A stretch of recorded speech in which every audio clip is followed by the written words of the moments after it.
The following program may contain strong language and mature content. Viewer discretion is advised.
Okay.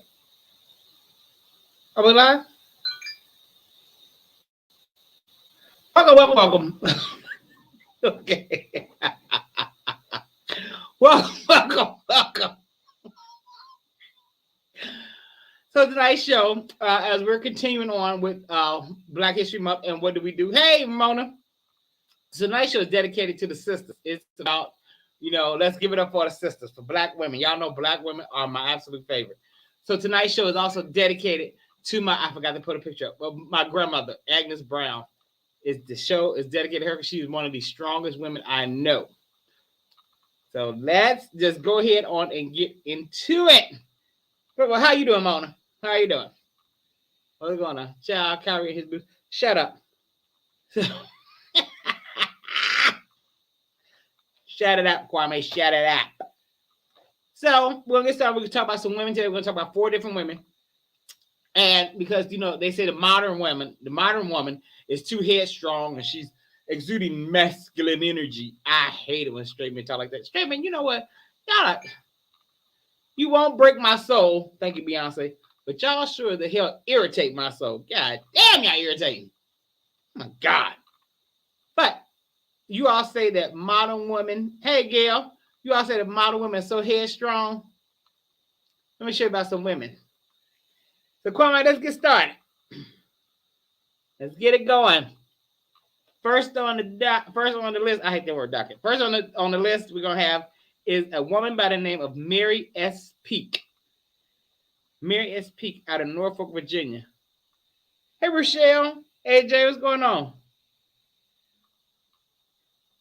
Mary S. Peake is a woman out of Norfolk, Virginia, who was born in 1823. Now she was born free. She was her mother was a cook, and also from Alexandria, Virginia. Her father was an Englishman, white man, and I'm sorry. Let me go again. Mary Burke from Norfolk, Virginia, born in 1823. She was born free, and her mother was a light-skinned Negro woman. Her father was an Englishman who her mother met, and they were part of the. They had moved to Alexandria. She sent Mary to Alexandria, Virginia, to go to school, which at that time was a part of D.C. And so, just so she had a much better education, Mary lived with her Aunt Mary, for 10 years, and then the U.S. Congress put a law into effect forbidding free Negroes in Washington, D.C. for being educated. So the same law they had applied in the entire state of Virginia and several other states. No Negroes could be educated. So now the new law closed all of the schools for the blacks. So when Mary got back home to be with her mom, she took a risk and she started teaching slave children to read. She was 16 at the time, that was a bold move. The slaves, that was against the law. Slaves were not allowed to be educated at all, period. But she believed education was important to the race. And then later on in 1850, she began secretly teaching uh, free blacks. She moved to Hampton and she started teaching them. Excuse me. And so the teacher was officially sanctioned by the Union Army as the U.S. entered the Civil War. So then there was the Civil War. So oh God, she moved to a place called Fort Monroe, where it became a place of refuge for escaped slaves seeking asylum. So then the Union defined them as contraband and married legal status to prevent them from being returned to Confederate slaveholders. So Mary started teaching the children of former slaves and the American Missionary Association, which was she received a salary for this and supported her for became the first black teacher. So then on September 17th, 1861, she began teaching under a large oak tree. And she started teaching 50 children during the day and then 20 adults at night. And at this tree, then they gave her a building. And that building was called the Hampton Institute for a long time. And afterwards is what's now known as Hampton University. So Mary Peak is the reason that Hampton University exists. And even when she became ill, even in her illness, she still taught. So on February 22nd, in 1862, Mary Peak died of tuberculosis, which she had contracted before the Civil War. That is a woman who took risk. That is a woman who wasn't just sitting around and waiting on her man to do this and do that. No, she took risk, took a chance. A headstrong woman. Defied the odds, defied the laws. Laws said we can't learn. So since she was free, she went ahead and used her freedom. Took a big risk, risked her freedom, risked her life to teach enslaved children and adults. Now, after Mary, I'm going in chronological order. Now, after Mary, there's a lady by the name of Maggie Lena Walker. Now, this lady she totally goes against what we hear men talking about on today. Totally. So she was born in 1864, and she another Virginia woman, and so a former slave and the assistant cook. Her mother's name was Elizabeth Draper. Now her mother met an Irish man who was a journalist for the New York Herald named Eccles Cathcart, and then he was the father of Maggie.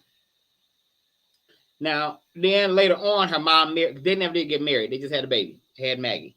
So then her mother married another man named William Mitchell, which was a butler at the Bamloo Institute, and they had a son named Johnny. So afterwards, after William became the head waiter at the St. Charles Hotel, he was able to provide his family and provide a home. They were able to buy their first home, which is near the First African Baptist Church, which, like all black churches back then, it was the economic, political, and social center for the local black community. What happened? When did the church stop being that? You're supposed to be able to go to your church for assistance. When did that stop? But that being the political stop, that for me, that explains to me why politicians come to churches to seek the black vote, because it was that they use it for that as well. Now, William passed away, so after that, then Elizabeth had to support her family by working as a laundry woman, and then Maggie attended a Richmond public school system, and then she helped her mother by delivering clean clothes. So she was making money on the side. So she started making money and learning how to save money.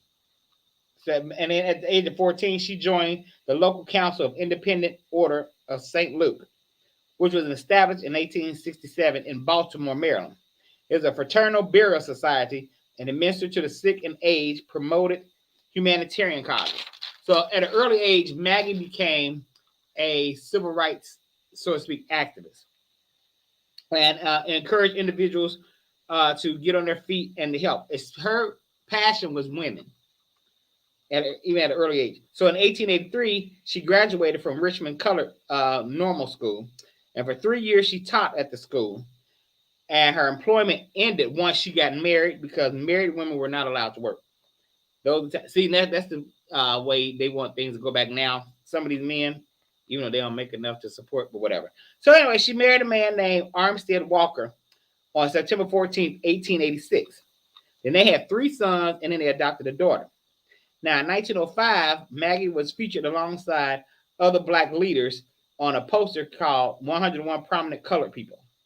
So she was a businesswoman who had a vision to make influence in the way of life for Black people. She wanted Black people to do better in Black Maggie lead. But she wanted all Black people. That was to charter and become the bank president. Now, mind you, this is back in 1903 or 1905. A Black woman owning a bank, chartering a bank and becoming the president. This blew me away when I learned about this, because I'm like, okay, this is real history. You don't hear about that. But nowadays, if a Black woman owns, if she's the CEO of a company, she's exuding masculine energy, child. So this is why I'm doing this, to show that women back then, that Black women have always been at the forefront. Black women have always been leader. I think leadership is embedded in Black women. That's my thoughts. That's my opinion. So now she became, as I said, the first Black woman to serve as a bank president. Yeah, and after her husband was shot and killed by their son. Well, they were looking for a burglar. The son thought the father was the burglar. So by accident, he shot and killed him. Now, after that, he was charged with murder, but they dismissed the charges. He was found innocent. Now, because of that, he developed a serious case of depression. He fell in depression, and that's what ended up killing him. So it was because the trial went on for 5 months, and then they found him innocent. And then, so Maggie, after her husband died, she was left to care for the home and for her children. Single mother. Some of y'all love knocking single mothers, but left her to be a single mother. But because of her business savvy and everything that she did, she was able to provide for her family, and they were still able to live a comfortable life in the home. So now, before the 1905, she became the bank president. So now she was so determined, such a determined woman before her. No, I'm sorry, this is when she became president and became the first woman to establish and become the president of a bank in the divided states of America. That's what I call it, USA. But yeah, so she's the first Black, but she's the first woman, period. So the first woman, period, to own and operate a bank. And one thing she did, now when men came into the bank to receive a loan, the one rule was they had to bring their wives with them. She wanted their wives to be involved in the process, because a lot of times you have the traditional woman where she sits at home and just sits idly by and lets her husband take care of everything. He gets it all, and she has whatever he has, she has. But no, she wanted the wife to be a part of the process, and also encourage the wife, to start, having her own bank account so she can have her own money and she could be independent of, period. Because you need to be even though you're married, you still need to be independent, because you never know what can happen. And that was Mary's way of thinking. So the bank was called St. Luke Penny Savings. Now, Matt,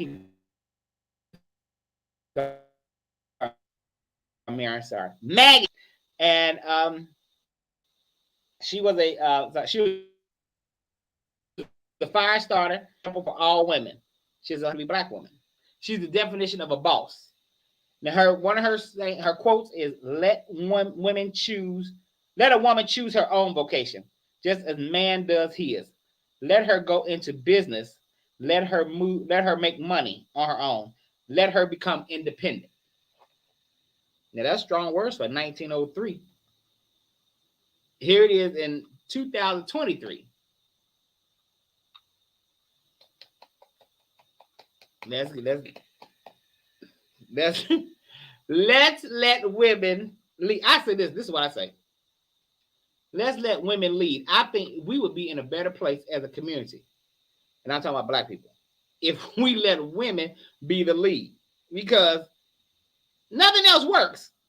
Everything I'm showing you, the other two ladies I'm gonna show you, they're leaders.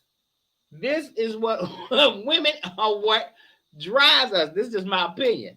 I believe black women are better leaders. I said this last night to a black woman. I think she kind of agreed, she kind of disagreed. But that's only because society says men are the leader. Men should lead, be a man, lead. Okay, that's fine. But if you can lead, every man is not capable of leading. We've seen that. We've experienced that with some of the men that have led this country. We're the leaders for our community. Now, I say that even though sometimes I'm just like, we can just govern ourselves, but now govern ourselves, that's not working either. We in a mess. So it ain't him. Wait a minute, what happened? Hey. Wait, am I glitching or something? I'm reading the comments. What happened? You can't hear me?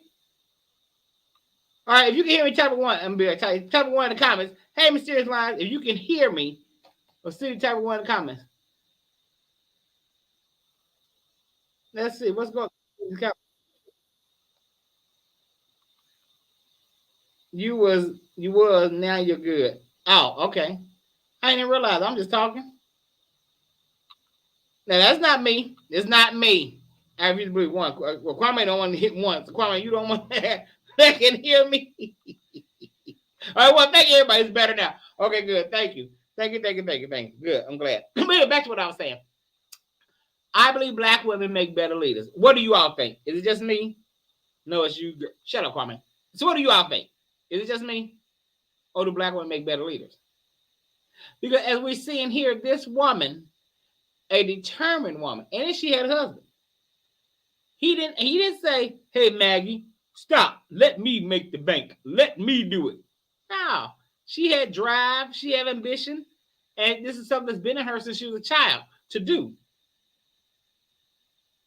And she is obviously greatly because she had more than one business. She owned the bank, but she also had several businesses on the side. She had some, I need to research it more, but she has something to do with Madam C.J. Walker and Madam C.J. Walker's distribution for her hair care. Yeah, so Maggie was a rich, Maggie was a wealthy woman. Because as I told you all, she's part of the black elite. But she was wealthy. Kwame said, I agree, black women make exceptional leaders. Our ancestors used to have majority female councils in order to make major community decisions. And I think women make better decisions. Now, some of y'all might get mad, but I think women all around make better decisions and on a lot of instances, not just black women, women. But I do believe black women make better leaders. Which is why, even though I don't live in Georgia, I was hoping that Stacey Abrams became the governor. And then, but the pushback that she got, something kind of stupid to me, because people were saying that, because she's not married, they don't know if she can, that's one thing held her back. They don't know how she would do with conflict or something crazy like that. I'm like, she's not married? Do you have to be married to be, I guess we could be better at it, but men no longer back us. I back y'all. But that's true. That's true because they don't want to back you because they feel they should be in the front. So they think that you're overstepping your bounds. Even though if men really, really, really thought, to be honest, they would say women make better leaders because women are more mature. I think women think more sensibly. Now, I always hear men say, women can't lead, they're too emotional. I know a lot of emotional men. A lot of emotion who operate out of emotions. So to me, that's a human trait. But I think women think more logically, which is why I wanted, it didn't matter who did, but I would rather have Hillary than the orange jackass. Women are problem solvers. Mm-hmm. Men are fixers. If it's broke, a man will fix right then. Women are forward thinkers, such as, let's make sure this don't happen again. Which is why it's important now, what you said there, Ramona, which is why it's important for men and women to be a team. My opinion. Now, let's see. Oh, sorry, we gotta go. Let's cut to a commercial real quick. Now I'll come back with the last two. Hit it.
welcome back. Welcome back, everyone. Hey, Ben Chow, it's so good to see you.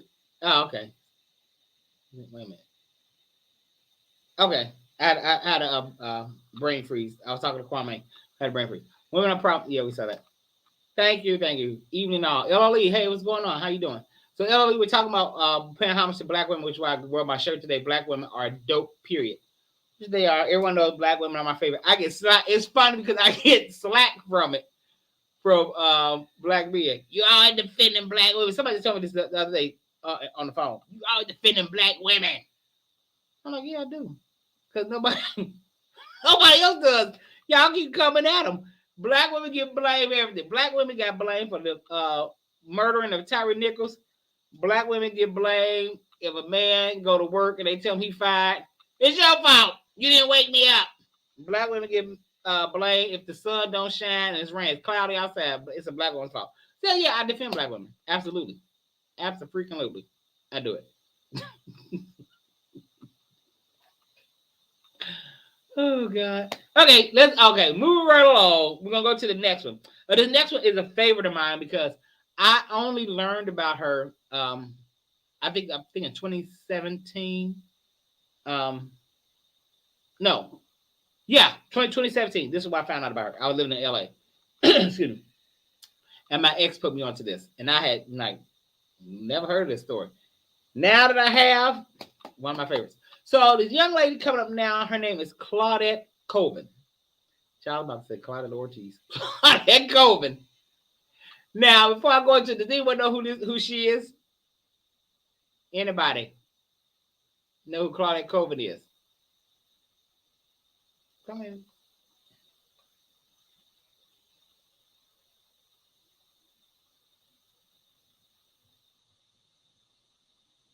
Oh, that's why. Okay.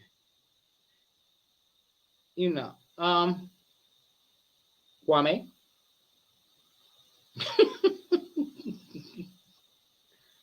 Okay, I am. Okay. So, Claudette Colvin is, well, I'll just read this first and then I'm going to show you. So, exactly 9 months before Rosa Parks refused to give up her seat on the bus to a white person, on March the 2nd, 1955, a young 15-year-old girl named Claudette Colvin, along with 3 of her friends, boarded a bus on their way home from school, laughing and talking, having a good time. And then a young white woman gets on the bus and demanded that they move so that she could sit down. Now, mind you, there's 3 other seats on the bus empty, but she wanted their seat. And the 3 of the 3 friends got up, moved. Claudette sat there. Claudette said, "I'm not moving." And so the bus driver turns around and said, "Get up now." Claudette says, and quote, "No, it goes against my constitutional right." So the driver drove there till he saw police cars. So 2 police cars and a policeman got on the bus and dragged Claudette off the bus and put them in the squad car, I'm sorry, and then telling her to stick your arms out the window. So once she stuck her arms out the window, they handcuffed her and arrested her.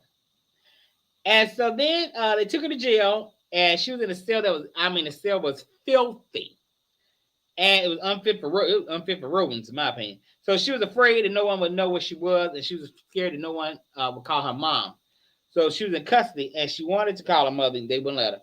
But, of course, word got around, and so much that Dr. King came to fight for her arrest. And the leaders of the civil rights said they had a meeting to find a way to end bus segregation. So then it was determined that Claudette was too young and, unfortunately, too dark to be the face for the movement. So they came up with Rosa Parks. So Rosa Parks was already a part of the movement. She's part of NAACP. She was a seamstress. They said, hey, you go in, do the same thing, blah, blah, blah, blah. So they set it up. Now Rosa's a seamstress. Now, seamstress, they sit down all day and sew. So she gets on the bus, and a white person asked for a seat. And, of course, Rosa said, "I'm not moving. I'm too tired now." So, of course, it was all a part of the plan. But what I love about Rosa Parks is Rosa has always given credit to Claudette.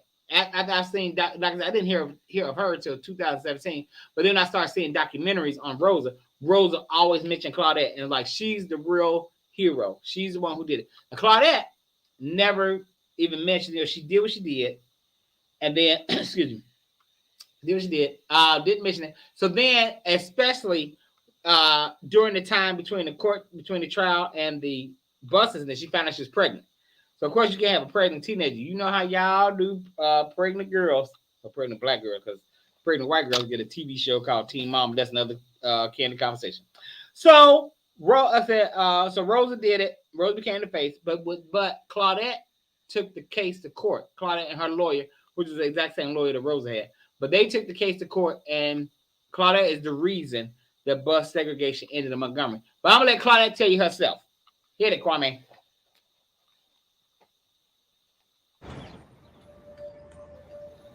That day when the bus driver asked me to get up, I had this feeling come over me. It felt like Harriet Tubman was holding me down. Hands were holding me down on one shoulder, and Sojourner Truth hands were holding me down on another shoulder. And I was glued to the seat, and I could hear the white passioners saying, "She gotta move, she gotta move. That's the law, she gotta move." And I felt like this is my time to take a stand for justice.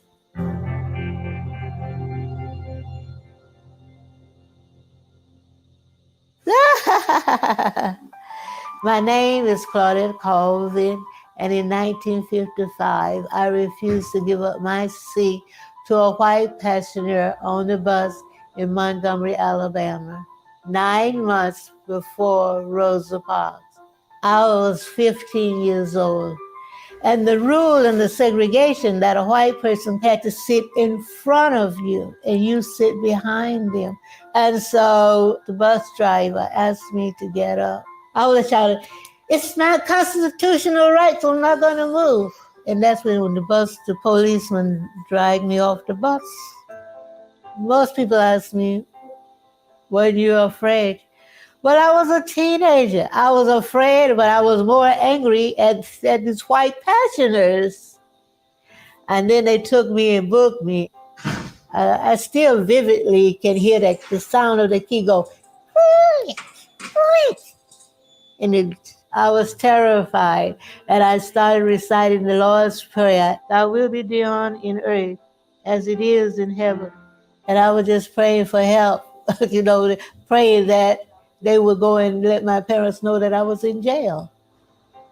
My mom would say, "Yeah, Claudette, I think you was anointed by God to do this." I said, "I don't think so, Mom. I just felt that this was not right. I just wanted people to come together and unify and fight this segregation."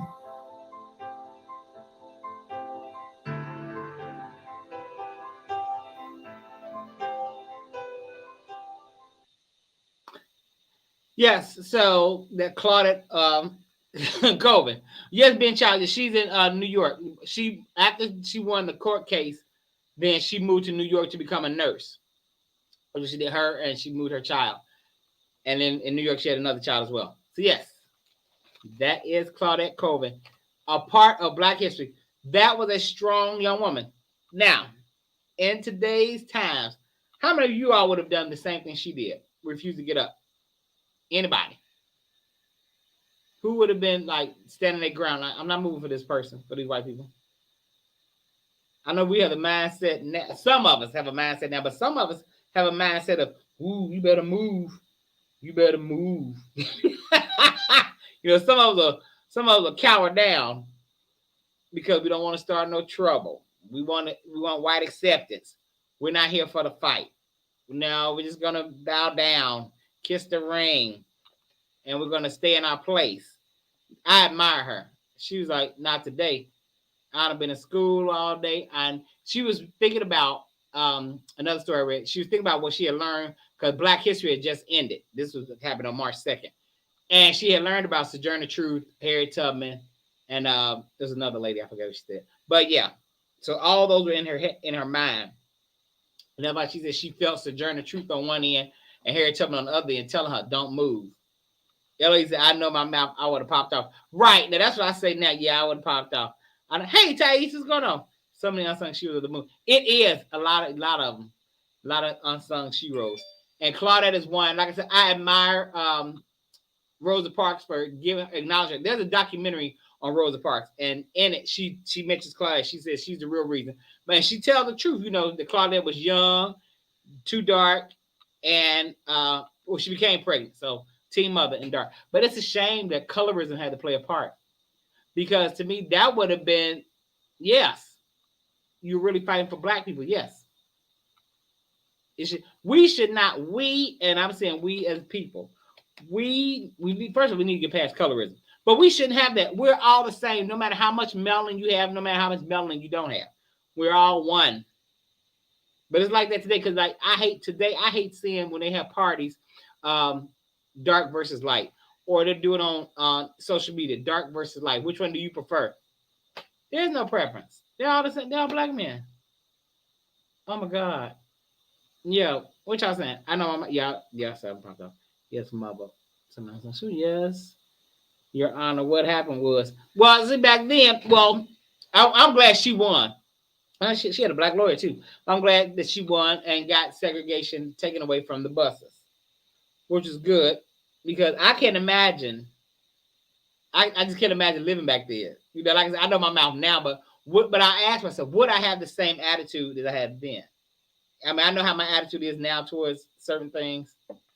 Yeah, colorism is dumb. It is very dumb, very dumb. I don't know if Thais called me Malcolm X. Malcolm, I don't know, Malcolm would have came out of what. But let's call that Coben. Out of Montgomery, Alabama, now in New York as a nurse. She's 83 years old now. Yeah, I was supposed about that earlier. I just started watching Harlem, and I wanted to know what the dark-skinned girl has to be. Why dark skin has to be unemployed, lazy girl out of the group. You know, East and dark skin, unemployed, and heavy. Even though she done lost some weight, she lost weight from last season now, but still, yeah, that's a good question. Well, yeah, why y'all do her like that? Mm-hmm. And we have now this young lady that we have coming up now is this is my favorite shero of all. She had, if you ever become like, feel like you want to give up or feel like you just can't do it, pick up her autobiography. Ladies and gentlemen, her name is Assata Shakur. Her autobiography is, man, everything. This woman is strong. She has been through, she literally been through the fire. The Shaka Khan singing about, this woman been through the fire. Now, she's born, her name is Joanne Deborah Byron. She was born in 1947 out of Flushing, Queens, New York. So she attended mostly white schools growing up. And then once she got to college, she started seeing different people and hearing different political messages. And it caught her. And so she heard of the Black Panthers, that caught her eye, that caught her ear. So she started working with the Black Panther Party and then eventually became a Black Panther. But the Black Panther Party in New York, she didn't like how the men were having this super macho attitude where, you know, like I told you earlier, let me lead. I am man. You are woman. she could rock with this. So she's like, you know what? So there's another group called the BLA, the Black Liberation Army, and that caught her attention even more. So she joined them. So she joined them, and they were about change. She said the groups that wanted reform, she said those weren't for her. They were like too soft. But the Black Liberation Army were really in the fight and wanted, really wanted change and was not afraid to go after it. So that's why she joined them. So from 1971 to 73, she stayed in trouble, before that, because they would have bank robberies. They blamed her. So the FBI started watching her. So then Assata was charged and served with several crimes. So in May of 1973, she was arrested, and then they shot her twice and falsely accused her of shooting and murdering a New Jersey state trooper, by the name of Werner Forrester. Now, even though evidence showed clearly that she had no gun residue on her clothes or on her hands, they still arrested her and still charged her with murder.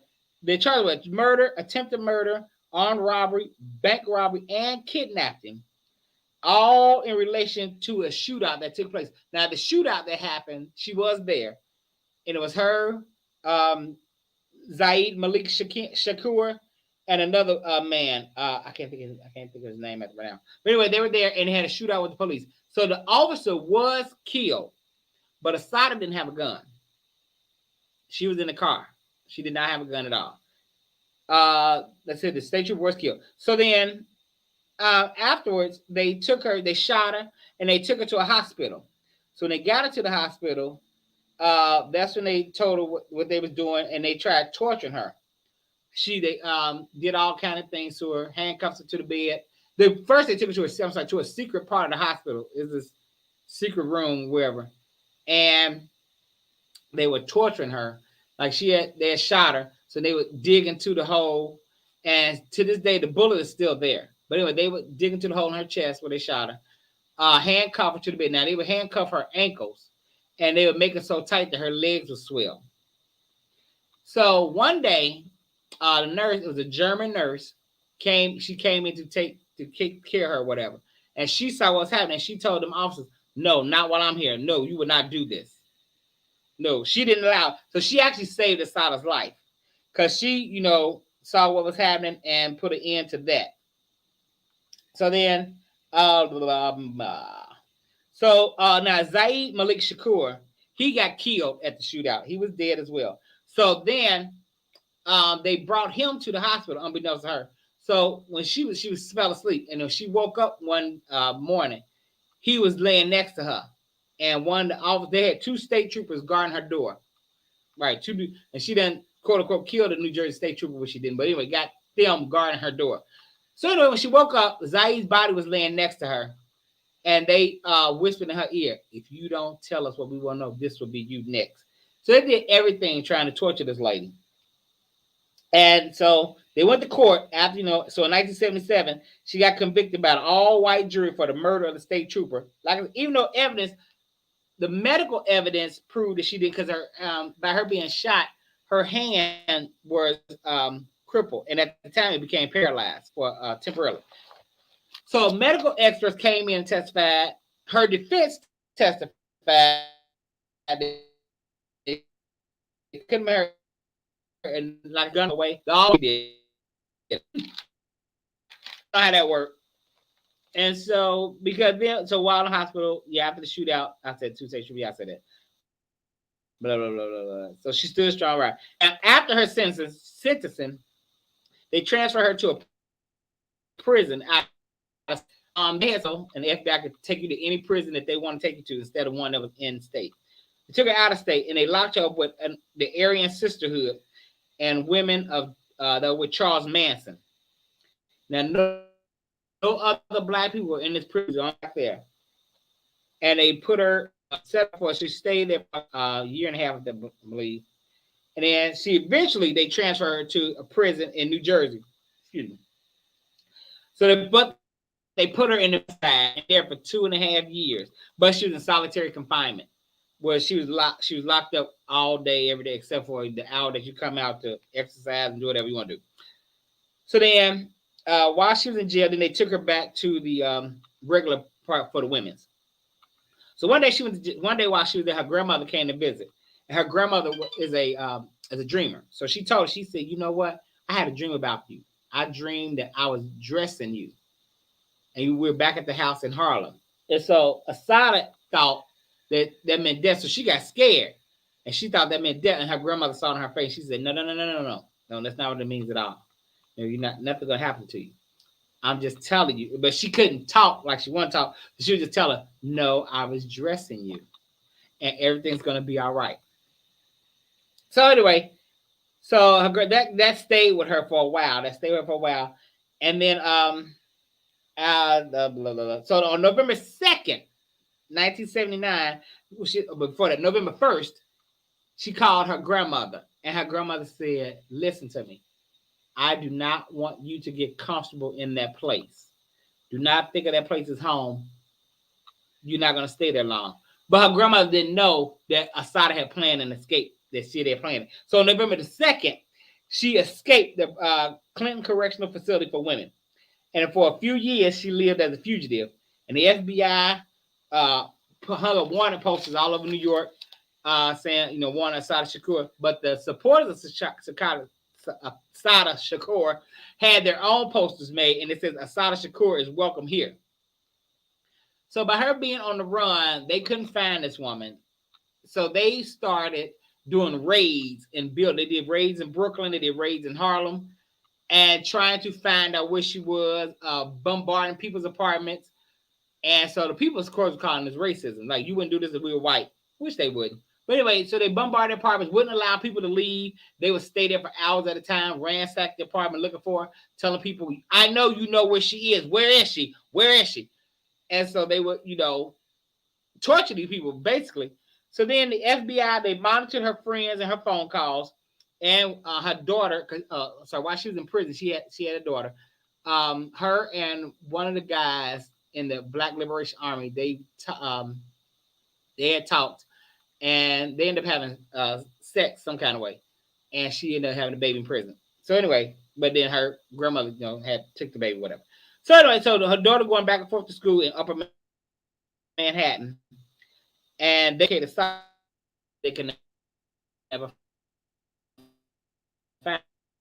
They not understand. Dr. William Webster, he said that the investigation would have become frustrating because the residents were unruly and they refused to cooperate with them.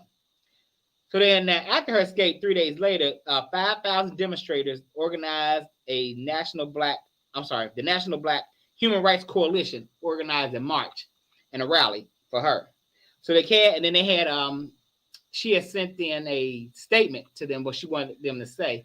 And she was talking about how the prison conditions were horrible.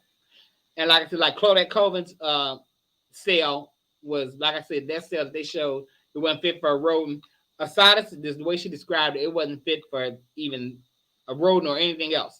So she was saying the conditions were terrible. The food was terrible. I'm like, well, it is prison. But anyway, it was just overwhelming for her.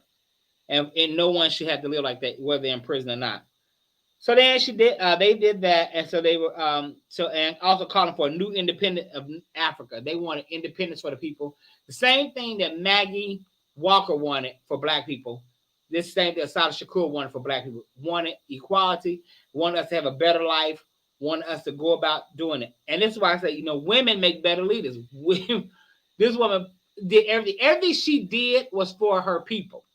It wasn't about herself. It was for her people. Now, when they asked her about, well, not the FBI, but I'm sorry, people had gone to Cuba to do interviews with her, and they asked her about the bank robberies and the murders. That she didn't do the murders, but she said when it comes to bank robberies, her response was, well, sometimes it takes place because the Black Liberation Army needed money for the purpose. So that's how they got their money. They robbed the banks. Now, this is not in the book. I don't know who found this out, and I don't know if this is true, so I'm going to say allegedly. But allegedly, because she doesn't talk about how she escaped. She never talks about it. But allegedly, in my research, she did it. She planned it with 3 of the Black Liberation Army people, and they came in with pistols. But how you get pistols into a prison, I don't know. But anyway, that was back in 79. So they came in with pistols, held a couple of the guards at gunpoint. No one was shot. Now she will tell you that part about the escape. No, she was a clean escape. No one was hurt. No one was shot. So they had, allegedly held guns to the guards and demanded a van. So they got the van and got her in the van, and then they drove off. And that's supposedly how she escaped. And like I said, I don't know if that's true or not because she never talks about that. So that's that. Now, so in 1984, she moved. She packed up her daughter, and they flew and moved to Cuba, where with Fidel Castro and the Cuban government gave her political asylum. And of course, the U.S. government, to this day, is pissy mad because the bounty on her head was $1 million. And it was either Obama or Bush. I can't think of which one. One of them raised it. So now the bounty on her head is $2 million. So, hey, Michelle. So the bounty on her head is $2 million. So there's still a bounty for her. She's 75 years old now, still living in Cuba. Her daughter graduated from college. Her daughter travels back and forth between here and there. Now, Assata, one thing she could not do is come to her mom's funeral. And of course, now her mother died, it was in the 90s. But of course, the FBI sitting outside her mama's funeral thinking she gonna come. That woman ain't stupid. She know y'all want her, but she said it's painful. She loves Cuba, but there's a pain, and I'm sure there's a pain because you can't see your family. I mean that was a decision that she had to make, but she had to do what was best for her daughter. And so my question is, every woman that I talked about tonight, everything they did it for our people.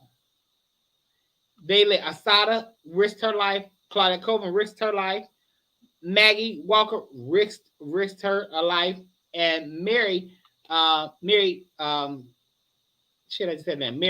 Peak risked her life and her freedom because she could have been arrested for anything. And I said Maggie risked her life because she could have been assassinated because they didn't like for us to make money. And here this woman is, she's a black woman, and you own a bank. You're the president and you own a bank and you set the rules. You have a board of directors and you're the head of men. So yeah, all these women did what they did for the betterment of our community. And how are we repaying them? We have become selfish. We have become outlandish. We have turned against each other. When we see these women who fought for us. So I think we need to do a better job. I think we need to come to the point of realize that we need therapy. And I'm saying we as in black men and black women, we do. Because there's a lot of unhealed trauma that even though we didn't go through it, is passed down to us and it makes us react the way we do towards one another. If you get what I'm saying, if you feel me. Excuse me. So, like, let these women, look at these women's lives, look at what they went through, and let's take heed. Let's try to be better. Let's try to be better. All this craziness, like the passport bros, and we fighting, and then you got a black woman on the internet telling black women if you're pregnant with a male child, aborted. Yeah, stop all this craziness. This is crazy. This is not what none of these women would want. Now, Claudette and Asada are still alive, but Maggie and Mary have gone on. They did not fight for this. This is not what they fought for. This is not what Asada risked her life for and then went to prison for. And then risking her life by escaping so that her and her daughter can have a better life. She says she still wants a better life for American black people. Even though she's living her life in Cuba and living a pretty good life. Had a good life over there. Living it up. She still wants better for us. We have to want better for us. What you say, black women have and are the backbone in the black community. Absolutely, that's what I'm saying, Ben Charles. And that's why I said earlier, I think black women make better leaders than black men. As my therapist called it, generational trauma passed down since we were in.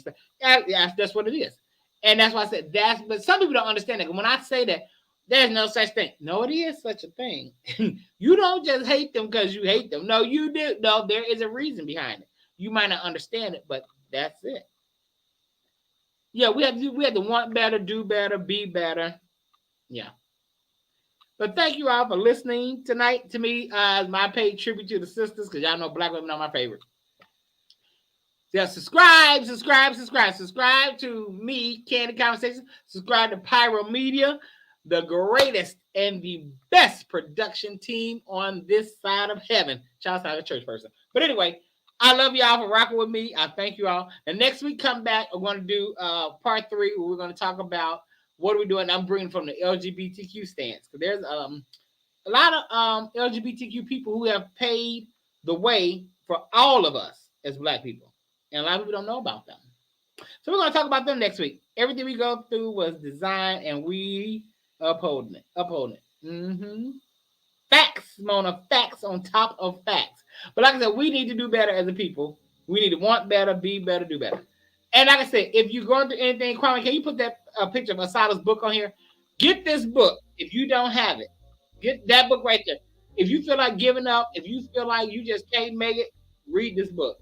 It's good. Everything she went through, you're going to be like, well, shit, if she can go through that, I can go through, I can do it. Whatever it is you want to do, I can do it.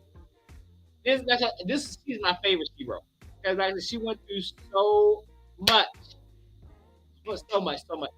But now, if you want to hear her story without reading the book, everybody don't like to read. Common has a song called "A Song for a Sada." Look it up. He raps the whole song. He raps her story in the 6 minutes. Does a pretty good job doing 6 minutes. Tell everything. Yeah, he covers shit that I didn't cover. Anyway, I love y'all for rocking with me. Thank you so much. And thank you, Mona. Come back next week. Like I said, we'll talk about the LGBTQ. And have a great weekend. I love y'all.